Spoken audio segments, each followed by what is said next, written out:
இதெல்லாம் நடக்குமான்னு எனக்கு தெரியல. ஆனா என் வீட்டுல குறைஞ்சது ஒரு வாரத்துல ஒரு வாட்டியாச்சும் நடந்துரும்.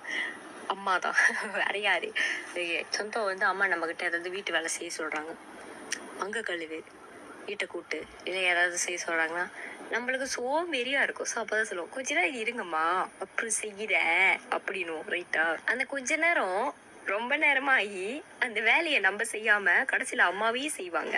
செய்யும் போது அவங்க வாயிலிருந்து என்னென்ன தெரியுமா வரும், இந்த வீட்டுல நான் மட்டும் தான் எப்ப பார்த்தாலும் வீட்டு வேலை செய்யணும், நான் மட்டும் இல்லைன்னா யாருமே இந்த வீட்டை சுத்தம் பண்ண மாட்டாங்க, நான் இல்லைன்னா தான் அவங்க எல்லாருக்குமே தெரியும், பொம்பளை பிள்ளைங்கன்னு பேரு, ஆனா 5 காசுக்கு பிரயோஜனம் இல்ல, 24 மணி நேரமா ரூம்லயே இருக்கிறது, ரூம்ல அப்படி என்னதான் இருக்குன்னு தெரியல, ரூம்லயே இருந்து முட்டையை விடுறது, ஒரு வேலையை செய்யக்கூடாது, எதுவுமே செய்யறது, சரியான சோம்பேறி, எப்ப பார்த்தாலும் போன்லயே இருக்கிறது. இதுல பேஸ்ட் பாட்டி என்ன தெரியுமா, என்ன மாதிரி கழுவி ஊத்துனாலும் நம்ம திருந்திருக்கவே மாட்டோம், மறுபடியும் அடிட